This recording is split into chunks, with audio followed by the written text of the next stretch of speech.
Astaghfirullah. Bismillahirrahmanirrahim. Assalamualaikum warahmatullahi wabarakatuh.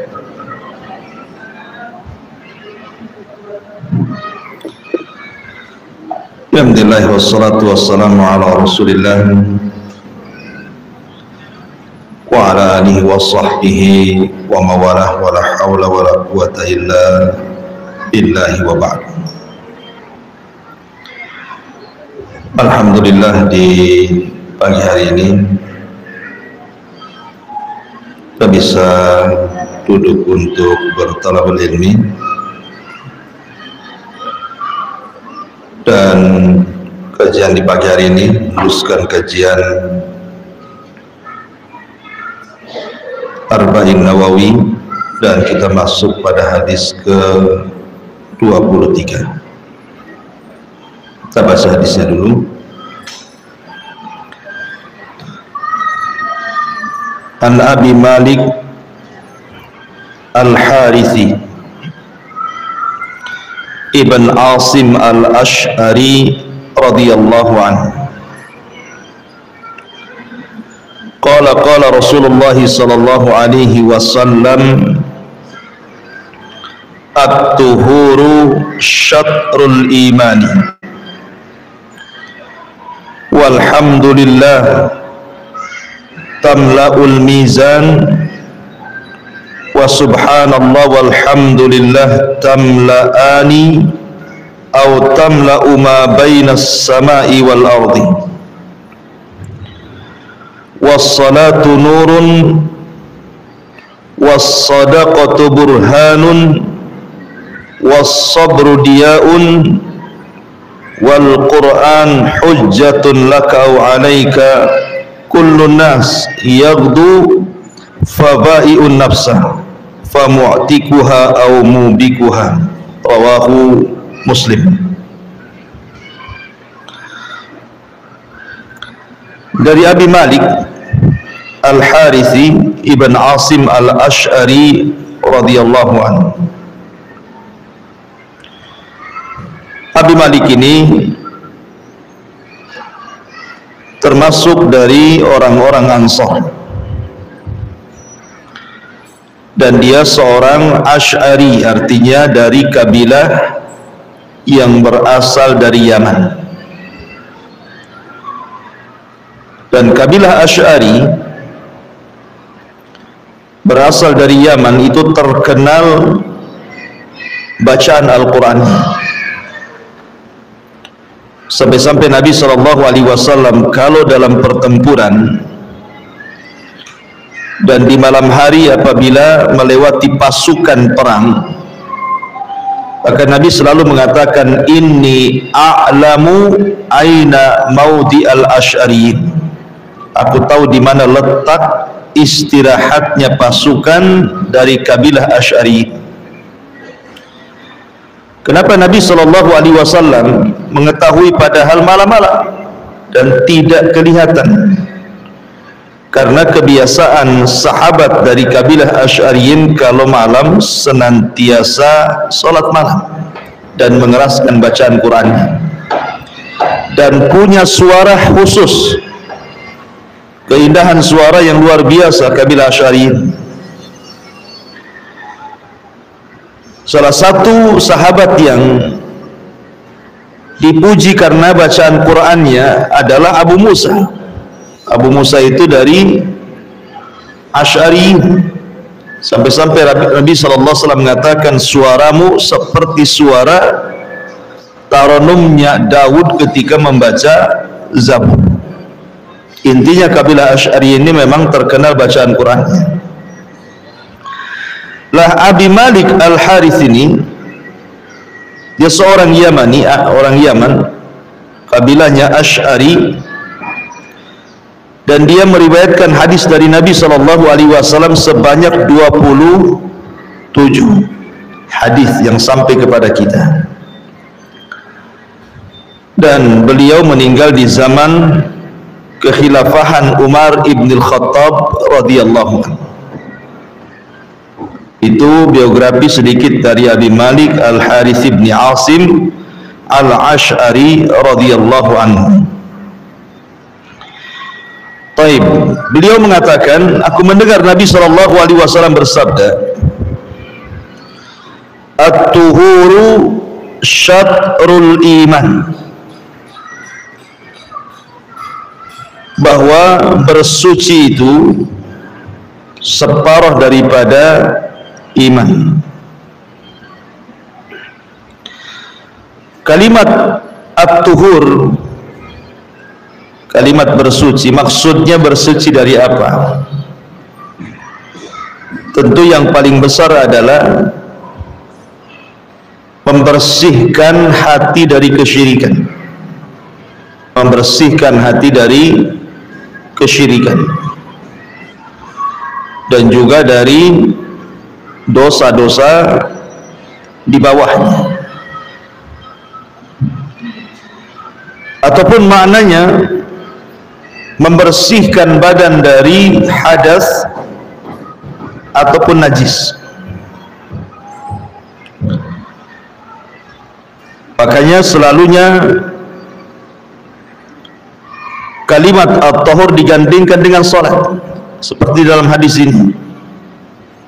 At-tahur digandingkan dengan salat. At-tahuru syatrul iman was-salatu nurun, dan salat cahaya. Berarti yang dimaksud at-tahur di sini artinya membersihkan badan dari hadas ataupun najis, baik dengan air ataupun dengan tanah. Maksudnya tayammum. Kemudian Rasul mengatakan walhamdulillah, dan ucapan alhamdulillah tamlaul mizan, bisa memberatkan timbangan.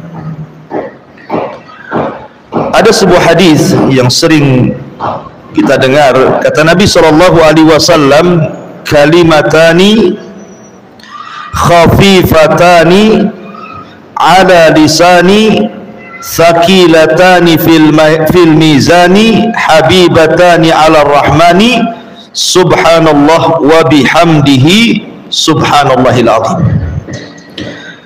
Kata Nabi SAW, dua kalimat ringan di lisan, berat dalam timbangan, dicintai Ar-Rahman, subhanallah wa bihamdihi subhanallahil azim. Dua kalimat ini adalah kalimat tasbih dan kalimat tahmid. Seperti di sini, walhamdulillah artinya kalimat tahmid, tamlaul mizan, memberatkan timbangan. Wa subhanallah walhamdulillah tamla'ani ma bainas samai wal ardi. Dan kalimat tasbih subhanallah dan alhamdulillah bisa memenuhi antara langit dan bumi, artinya memenuhi timbangan. Dan ini menunjukkan keutamaan zikir dengan memperbanyak tasbih dan juga tahmid. Dan zikir itu ibadah yang paling ringan, tetapi besar pahalanya. Kenapa paling ringan?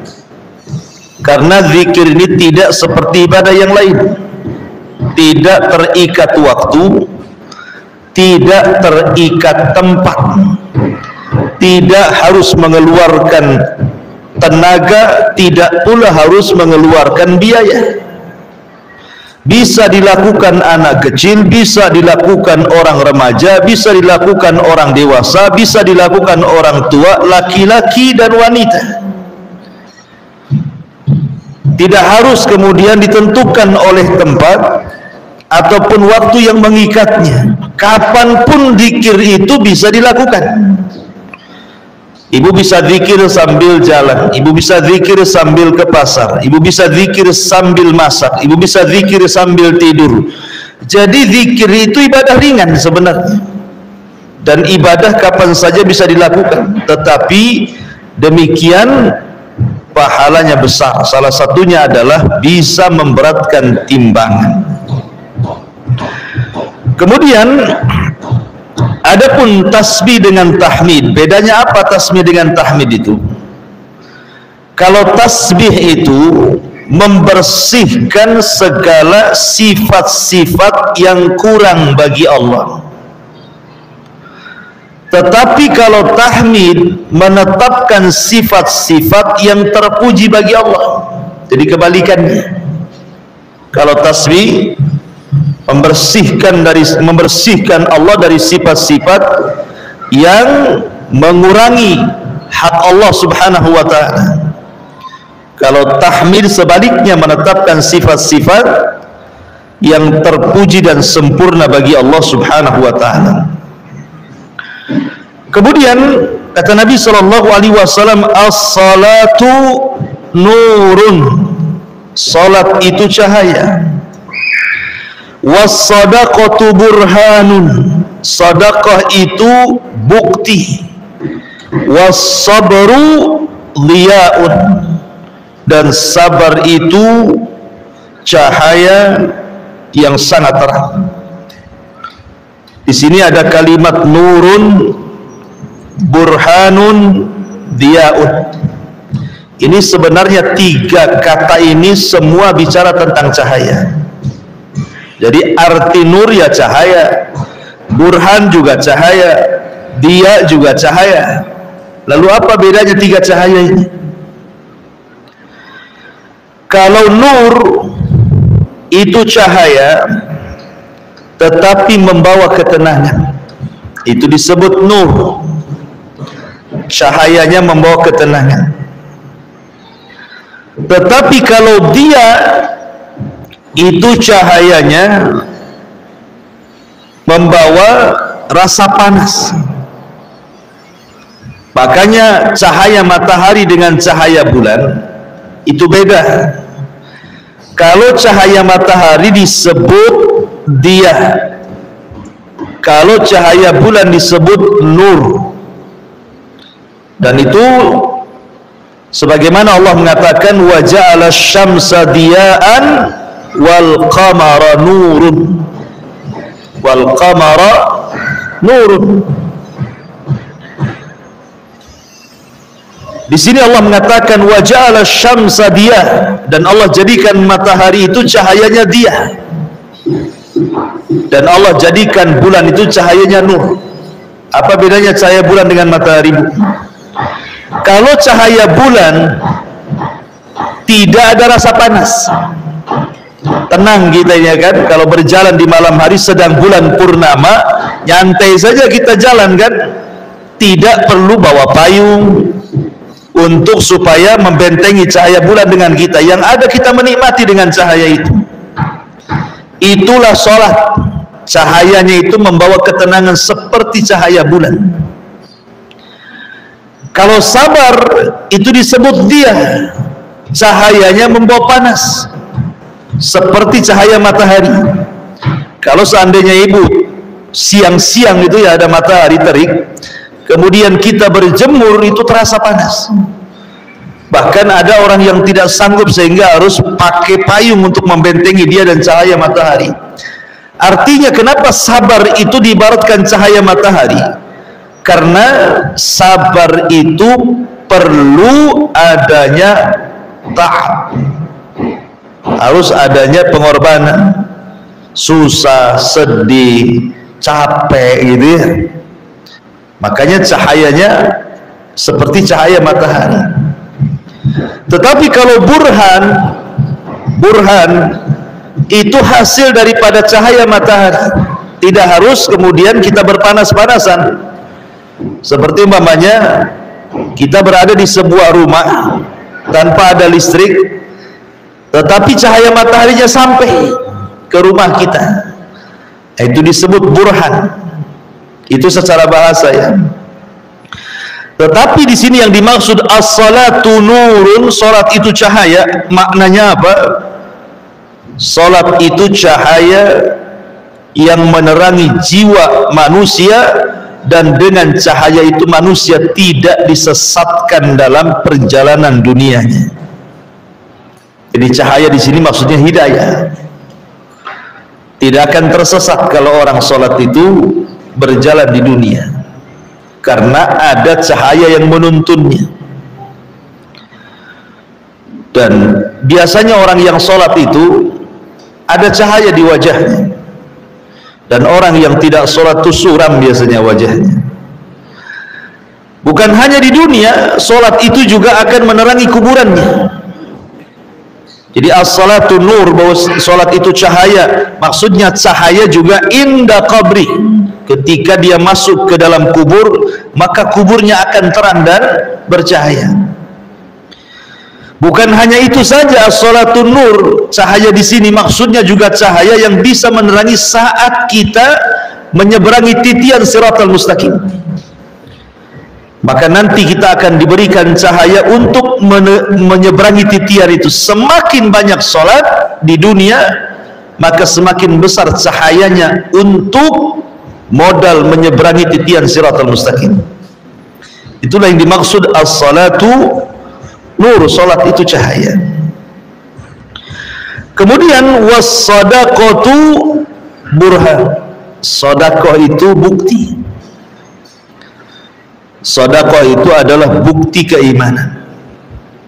Artinya orang kalau bakhil, tidak mau bersedekah, dipertanyakan imannya, karena itu bukti masalahnya. Kayak orang ngaku-ngaku gitu ya, kan harus ada buktinya. Kalau seseorang ngaku-ngaku beriman, kalau tidak bersedekah berarti belum terbukti. Dan sedekah ini adalah amalan yang sangat agung, sampai-sampai orang yang mati ingin dihidupkan kembali hanya ingin bersedekah.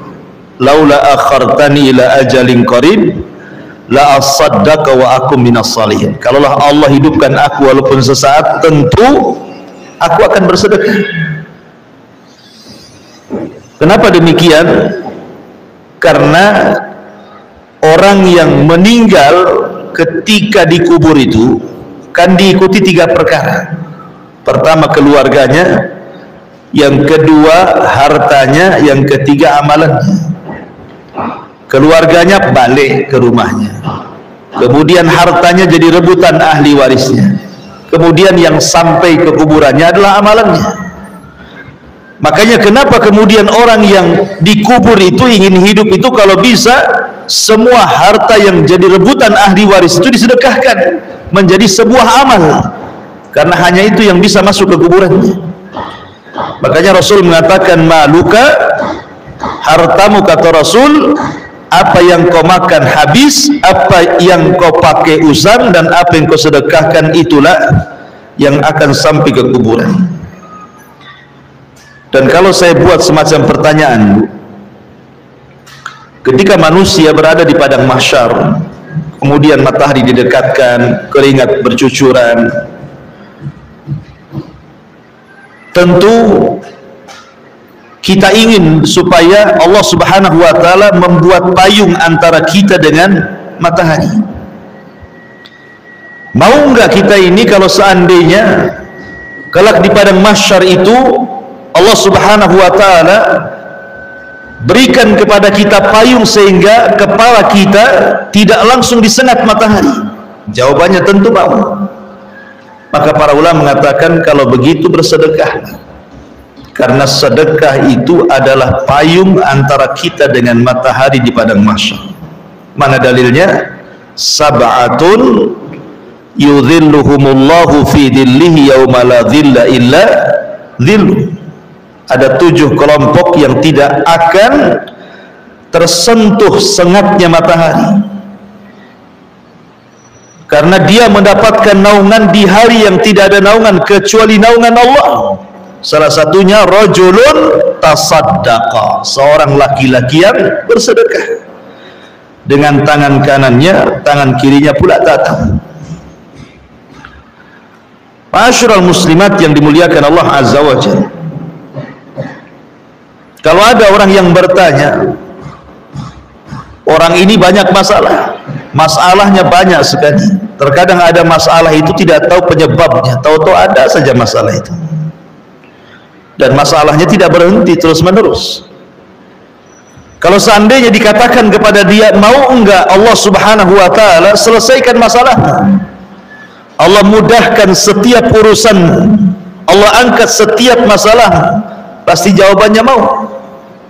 Maka jawabannya bersedekah. Karena Rasul mengatakan, sesungguhnya innal abda fi aunillah, sesungguhnya seorang hamba itu berada pada pertolongan Allah. Maka nal abdu fi auni akhi, selama dia menolong saudaranya, artinya dengan sedekah. Jadi orang yang bersedekah itu ditolong Allah subhanahu wa ta'ala, sehingga setiap kesulitannya pasti akan terurai dan akan ada jalan keluar. Bahkan ada sebuah hadis yang bagus sekali, kata Rasul, sana'iul ma'ruf taki masari asu. Sana'iul ma'ruf taki masari asu. Sana'iul ma'ruf artinya perbuatan-perbuatan yang baik, bersedekah, menolong, itu bisa taki, melindungi masari asu. Masari asu itu artinya setiap perkara yang Rasul sallallahu alaihi wasallam berlindung darinya.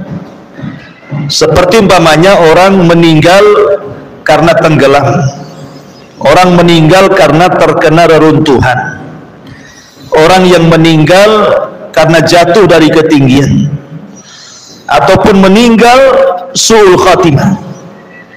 Maka orang yang suka bersedekah, baik sedekah dengan hartanya, sedekah dengan waktunya, sedekah dengan tenaganya, sedekah menolong orang lain dengan tenaganya, maka dia akan dilindungi dari kematian-kematian seperti ini. Dia tidak akan mati tenggelam, dia tidak akan mati tertimpa reruntuhan, dia tidak akan mati jatuh dari ketinggian, ataupun dia tidak akan mati dalam kondisi su'ul khatimah. Tidak akan mati dalam kondisi su'ul khatimah, buruk kematiannya. tidak mungkin orang yang suka bersedekah itu, karena taki masari asu. Karena sedekah itu bisa melindungi dari kematian su'ul khatimah. Kan luar biasa ya, sedekah itu luar biasa. As-sadaqatu burhan. Kemudian Rasul mengatakan was-sabru diyaun, dan sabar itu adalah diya, cahaya. Sabar itu terbagi menjadi tiga. Sering saya jelaskan. Pertama, as-sabru ala ta'ah. Yang kedua, as-sabru alal maksiyah. Kemudian yang ketiga, as-sabru ala aqdarillah. Pertama, sabar ketika melaksanakan ketaatan. Yang kedua, sabar ketika menjauhi kemaksiatan. Yang ketiga, sabar ketika menghadapi qada dan qadar. Tingkatan yang paling tinggi sabar itu adalah as-sabru ala ta'ah, sabar ketika melaksanakan perintah. Kenapa? Sabar melaksanakan perintah lebih tinggi tingkatannya dibandingkan sabar menjauhi maksiat. Karena menjauhi maksiat itu, Bu, itu hanya sekedar meninggalkan, tidak melakukan semata-mata sudah dianggap sabar, tidak sabar di atas maksiat. Contoh begini, ada orang kafir tidak minum khamr, orang kafir tapi tidak minum khamr. Kemudian kita katakan, kenapa kamu tidak minum khamr? Kan agamamu tidak melarang. Maka dia akan mengatakan, hendaklah, khamr ini merusak akal saya. Bisa nggak? Buktinya orang kafir ini bisa meninggalkan maksiat kan? Bisa meninggalkan maksiat. Pamannya dia tidak berzina. Kenapa kamu tidak berzina? Bukan kan agamamu tidak melarang? Saya takut penyakit. Artinya meninggalkan maksiat semata-mata itu bisa dilakukan siapapun, walaupun bukan karena Allah. Buktinya orang kafir bisa meninggalkan maksiat padahal bukan karena Allah bisa sabar kan gitu. Tetapi melaksanakan perintah itu berat, karena harus ada pengorbanan. Pengorbanannya apa? Buktinya ibu dari rumah harus melangkah ke sini, itu kan berkorban waktu, berkorban jalan gitu ya. Duduk di sini, kemudian sholat pun harus capek-capean gitu. Kemudian zakat pun harus mengeluarkan uang. Jadi ada pengorbanan dalam melaksanakan ketaatan itu. Tapi kalau meninggalkan kemaksiatan, diam sajalah. Nggak harus mengeluarkan sesuatu. Yang penting dia diam, tidak melaksanakan, sudah meninggalkan maksiat namanya. Tapi kalau melaksanakan ketaatan harus bergerak, nggak bisa diam, harus bergerak dia. Makanya kenapa sabar di atas ketaatan itu lebih tinggi dibandingkan sabar meninggalkan maksiat. Karena sabar meninggalkan maksiat cukup diam saja, nggak ngapa-ngapain ya kan. Tapi kalau sabar di dalam melaksanakan ketaatan harus ada pergerakan kita ke masjid, ke majelis ta'lim, dan begitu seterusnya. Tetapi kalau seandainya diitlakkan kalimat sabar, biasanya kalau ada orang sering di masyarakat mengatakan sabar, sabar gitu ya, biasanya kalimat sabar itu diitlakkan ke sabar yang ketiga, sabar ketika menghadapi ujian qada dan qadar. Itu biasanya kalimat sabar di masyarakat itu maksudnya di sini yang ketiga, sabar ketika menghadapi ujian, keputusan dan takdir Allah. Orang dengan takdir Allah itu ada 4 macam, ibu ya. Orang menghadapi takdir Allah itu ada 4 macam. Pertama, orang yang tidak sabar. Bukan hanya tidak sabar, lisannya pun menunjukkan ketidaksabarannya.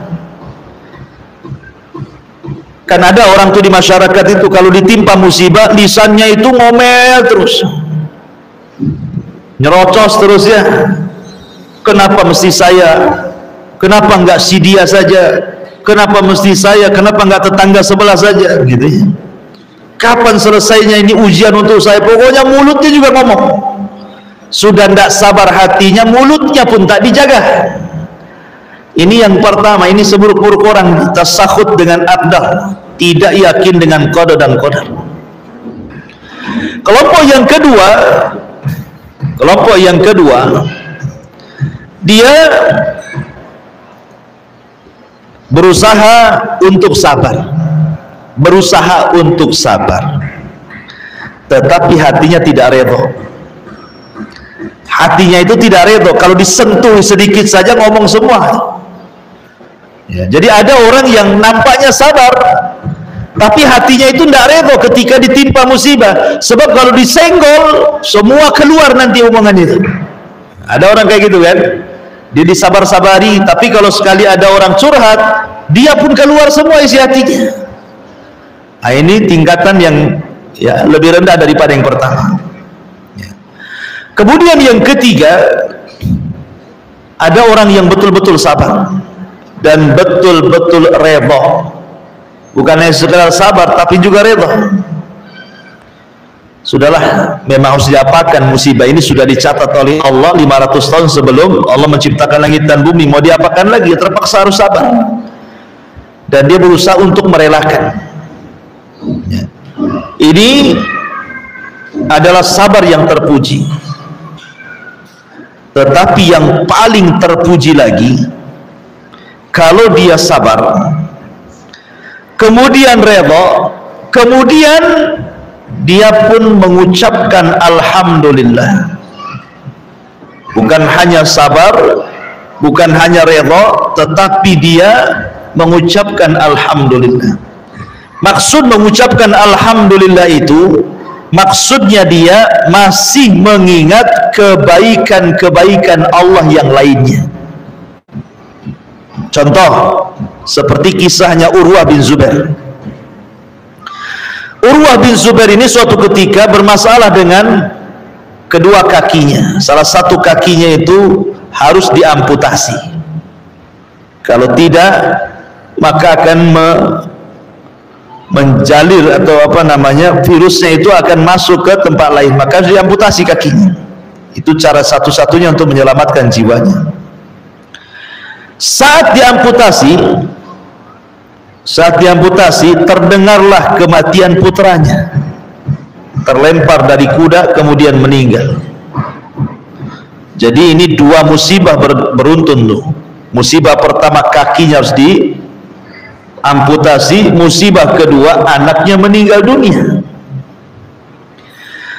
Maka kemudian Urwah ibn Zubair mengatakan, alhamdulillah, Allahumma lakal hamdu, Allahumma lakal hamdu, segala pujian hanya milik engkau ya Allah. Kemudian orang di sekitarnya ngomong, ya Urwah, bagaimana engkau bisa mengatakan Allahumma lakal hamdu sementara kakimu bermasalah harus diamputasi dan anakmu meninggal dunia? Maka kata Urwah ibn Zubair, dia mengatakan, kenapa saya mengatakan Allahumma lakal hamdu? Karena Allah subhanahu wa ta'ala sudah memberikan 4 anggota badan pada badanku, 2 tangan dan 2 kaki. Ketika kakiku diamputasi, masih ada 3 anggota badan. Allahumma lakal hamdu. Allah subhanahu wa ta'ala memberikan kepadaku 7 anak. Kalau Allah subhanahu wa ta'ala memberikan atau mewafatkan 1 di antara 7 anakku, Allahumma lakal hamd, Allahumma lakal hamd, karena Allah masih menyisakan 6 anak bagiku. Jadi dia sabar, dia redha, dia pun masih mengucapkan alhamdulillah karena masih mensyukuri nikmat yang tersisa yang Allah berikan kepadanya. Nah, ini kesabaran tingkat tinggi yang seperti ini. Karena biasanya yang keempat ini agak sulit nih, ya kan? Umpamanya rumah kecurian, berangkasnya digondol maling. Wah, itu langsung guling-guling, Bu. Ya, karenanya bantal guling saja, orangnya saya guling-guling. Ya, bayangkan kan? Kayaknya kiamat. Jerit-jerit, oh teriak-teriak. Padahal rumahnya nggak dicuri, rumahnya masih besar, masih ada lah dia bernaung di situ. Mobilnya masih ada, tanahnya masih luas, kontrakannya masih ada. Cuman yang hilang berangkas saja. Kadang-kadang sudah lupa bahwa nikmat yang lain masih ada, itu sudah lupa gitu. Ah, itu masih terlalu besar lah contohnya. Hilang dompet banyak kan, itu aja udah kayak kiamat itu. Jadi ada orang-orang yang kadang-kadang melupakan nikmat Allah yang lainnya. Makanya tingkatan sabar yang paling tinggi tentang takdir itu yang keempat, dia bisa sabar, dia bisa redha, dia bisa memuji nikmat yang tersisa gitu. Ini luar biasa nih kalau sudah tingkatan sabar yang keempat ini. Kemudian Rasul mengatakan, wal Qur'anu hujjatun laka au alaika, dan Al-Quran itu bisa menjadi hujah bagimu atau sebaliknya bisa mencelakakan. Kemudian Rasul menutup, kullun nasi yaghdu fabai'u nafsah famu'tikuha au mubikuha, setiap manusia keluar dari rumahnya untuk menjual dirinya. Ada yang famu'tikuha, ada yang kemudian dia jual dirinya dengan ketaatan, dengan mendekatkan diri kepada Allah Azza wa Jalla, beruntunglah dia. Tetapi ada juga aumubikwa, justru dia menjual dirinya dengan kemaksiatan, maka rugilah dia. Qad aflaha man tazakka wa qad khaba man dassaha. Ada orang yang beruntung, ada orang yang tidak beruntung. Makanya kenapa ketika Allah Subhanahu wa taala berfirman, inna sa'yakum lasyatta, inna sa'yakum lasyatta, fa amma man a'ta wattaqa wa saddaqa bil husna fasanuyassiruhu lil yusra, wa amma man bakhila wastaghna wa kadzdzaba bil husna fasanuyassiruhu lil usra. Inna sa'yakum lasyatta, sesungguhnya usaha kalian itu kan berbeda-beda. Ada yang keluar dari rumahnya, dia jual dirinya untuk ketaatan. Ada yang keluar rumahnya menjual diri di atas kemaksiatannya. Itulah manusia. Ya, macam-macam gitu ya. Orang keluar rumah itu kan macam-macam. Ada yang keluar rumah itu ya memang betul-betul datang ke pengajian. Berarti dia jual dirinya kepada ketaatan. Ada yang keluar rumah itu memang sengaja datang ke tetangga untuk menggelar gibah gitu ya. Pengajian juga, cuman beda pengajiannya, pengajian gibah ya. Ya ngobrol tetangganya, itu kan beda. Tak sama-sama keluar dari rumah tuh. Ya. Makanya kemudian di sini Allah Subhanahu wa taala mengatakan, barang siapa yang dia suka memberi, bertakwa, kemudian yakin dengan sorga, maka Allah mudahkan perjalanan hidupnya.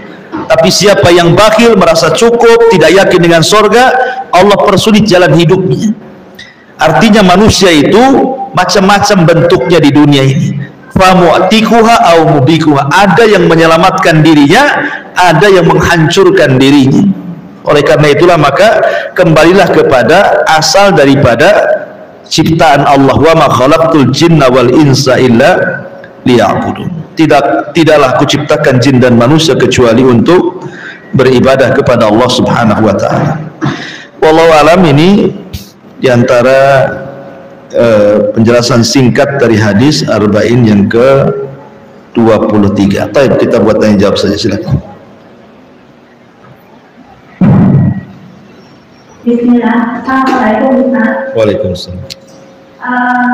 Masih di bagian terakhir Ustaz mengenai kesabaran dari sebagai dari empat. Ini yang Anda tanyakan Ustaz, dari ada tentang ketika seseorang mengalami suatu musibah dalam dirinya Ustaz, atau ujian dari Allah Subhanahu wa taala. Dan ketika itu dia belum memahami ilmu agama yang benar.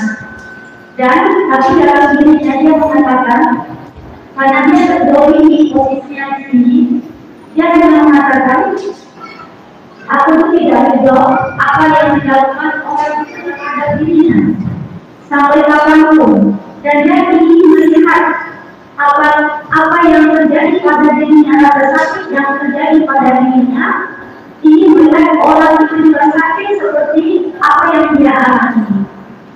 Itu bagaimana hukumnya. Dan ketika dia sudah belajar Ustaz, dia mengatakan pula ingin merubah apa yang sudah dia lakukan, tapi belum mampu dan akan berusaha. Itu gimana? Ya, alhamdulillah. Berarti dia masuk pada kategori yang kedua, berusaha sabar, tapi kalau disenggol keluar semua tuh. Nampaknya sabar, tapi kalau dikorek semua hatinya keluar. Sebenarnya aku tidak ridho sebenarnya. Kalau bisa dia pun merasakan yang sama dengan saya, kan seperti itu. Tetapi sebenarnya dia sudah berusaha menahan diri kan, menahan diri supaya tidak membalas. Itu sebuah kebaikan, menahan diri tidak membalas dendam. Tetapi kemudian dengan mendoakan hal yang sama, selama tidak berlebihan dari doanya, maka tidak mengapa sebenarnya secara hukum orang yang dizalimi mendoakan orang yang menzaliminya. Tetapi doanya hanya setara kezalimannya, setara kezalimannya saja. Jangan dilebih-lebihkan doanya. Artinya kalau dia hanya berbuat kezaliman satu, yang satu ini saja yang dibahas, jangan kemana-mana. Sama dengan membalas keburukan dengan keburukan. Kan Allah yang mengatakan fajazaa'us sayyi'ah sayyi'atu mithluha, kata Allah. Balasan orang jahat itu boleh kita membalas dengan kejahatan, tetapi dengan kejahatan yang sama. Contoh umpamanya, ada yang kemudian mengatakan kepada ibu dengan kalimat-kalimat binatang. Contoh umpamanya, oh dasar marmut gitu ya. ya sudah kita balas, kamu juga marmut, gitu maksudnya. Jangan kemudian dilebihkan, kamu juga marmut, buaya, kambing, ya janganlah dia cuma bilang marmut, kenapa kita bilang semuanya? Satu hewan laut keluar semua. Ya. Jadi boleh kita membalas, tapi hanya dengan kejahatan yang sama gitu ya. Kalau lebih itu tidak boleh, jadi dosa jadinya.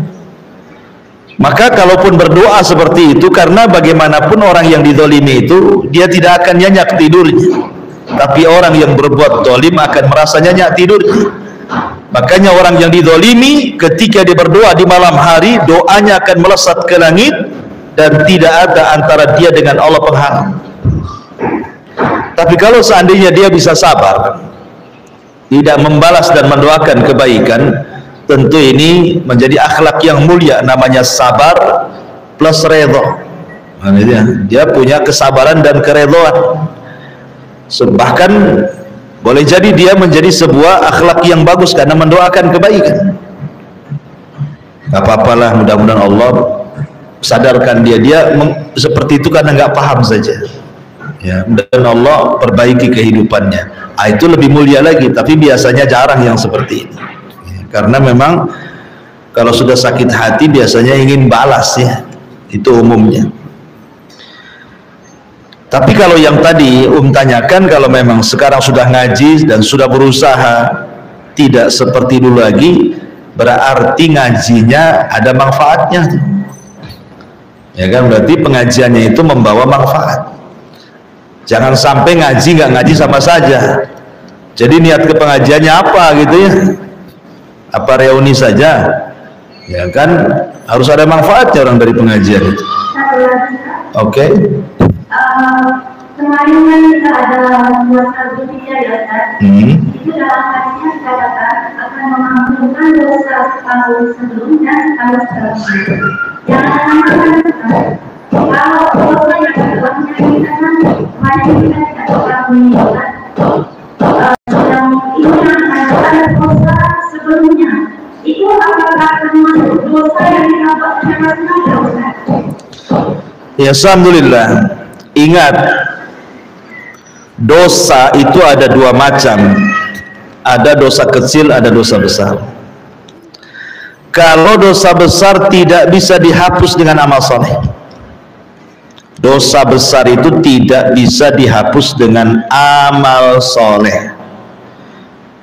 Dosa zina tidak bisa dihapus dengan amal soleh, dosa ghibah tidak bisa dihapus dengan amal soleh, dosa dusta tidak bisa dihapus dengan amal. Semua dosa besar tidak bisa dihapus dengan amal soleh.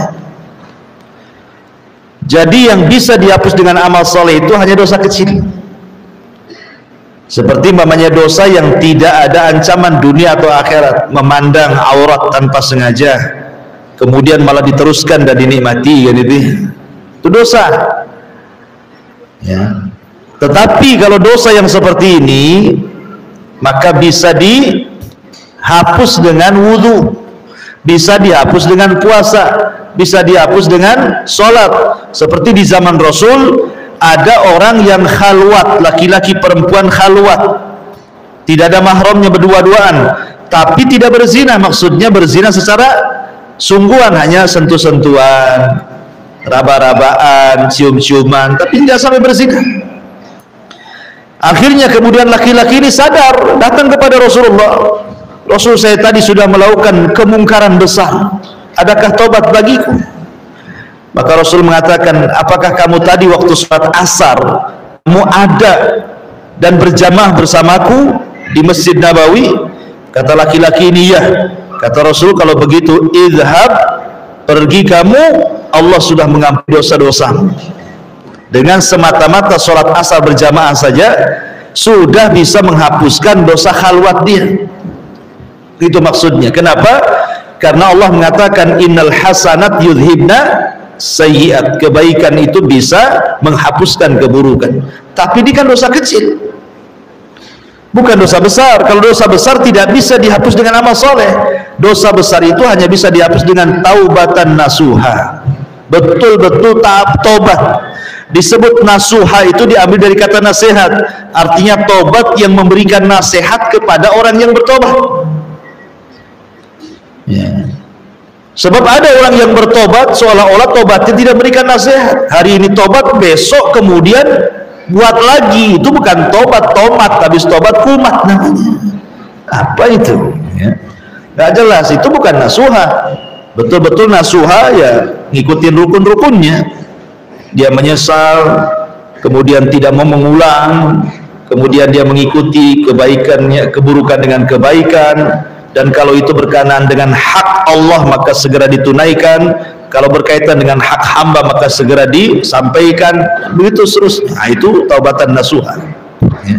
Wallahu a'lam. Taib ini ya mau sengaja mau tidak sengaja, yang penting di sini bukan sengaja atau tidak sengajanya, dosa kecilnya, bukan dosa besar. Wallahu a'lam.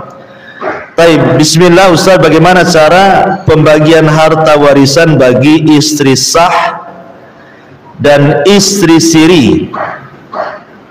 Berarti dua istrinya ini, sah dan siri. Iya. Sebenarnya mau sah mau siri itu ya semuanya sah. Sebab kalau tidak sah menjadi istri simpanan. Dua-duanya sah, cuman maksudnya satu sah secara agama, satu sah secara agama dan negara, mungkin begitu ya. Dua-duanya sah. Kalau tidak sah ya pasti akan digerebek gitu. Tetapi kan kalau sah secara agama tidak ada masalah. Tapi pembagian warisnya gimana? Pembagian warisnya ya sama, tidak ada bedanya. Mau istri lama, mau istri baru, semuanya sama. Ya. Jadi tidak ada bedanya, karena tidak dibeda-bedakan. Cuman biasa, ini maksudnya secara agama ya. Sebab kalau ke pengadilan itu tentu yang dianggap adalah istri yang sah secara negara kan itu ya. Kecuali yang istri tidak sah secara negara itu melakukan isbat nikah supaya diakui secara negara begitu.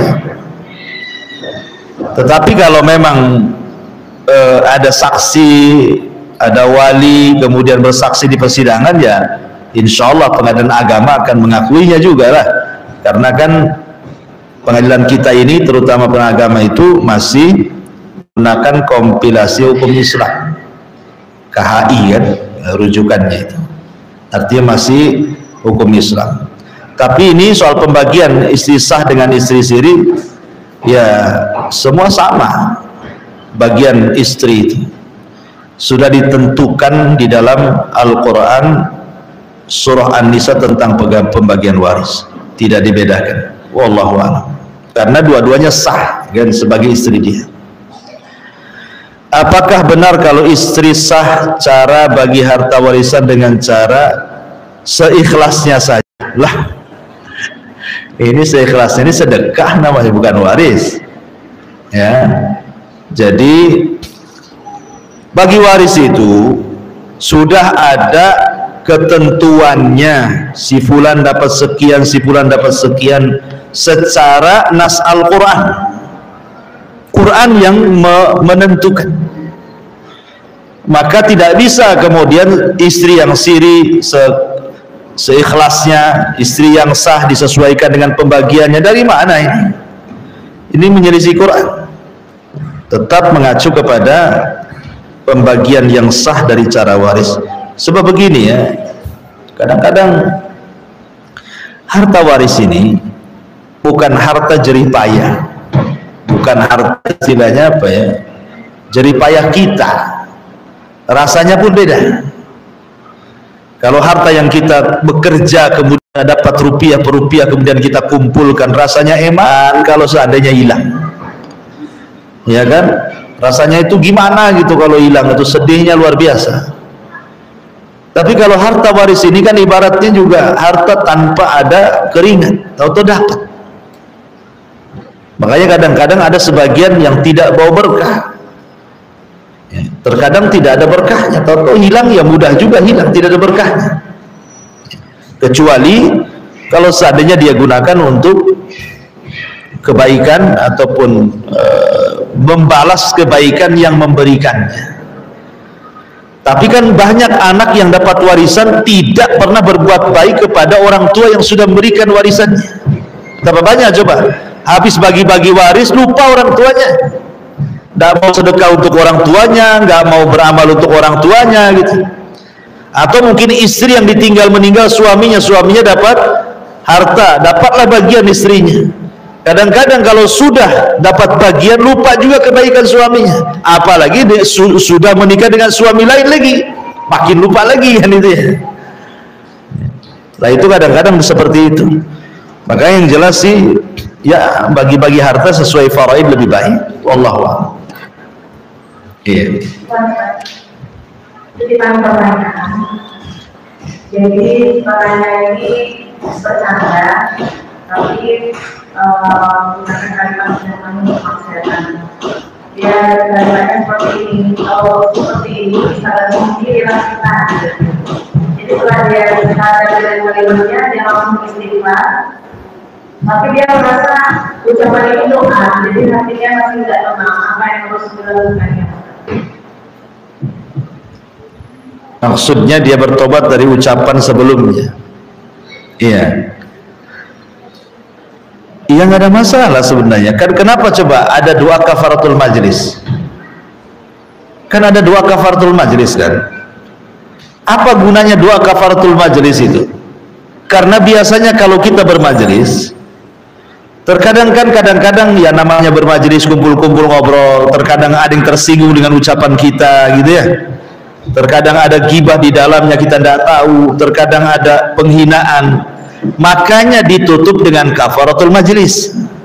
Subhanakallahumma wa bihamdika asyhadu an la ilaha illa anta astaghfiruka wa atubu ilaik. Supaya ketika habis doa itu Allah ampuni dosa-dosa perkataan kita di majlis tadi. Ya. Itulah gunanya kafaratul majlis itu.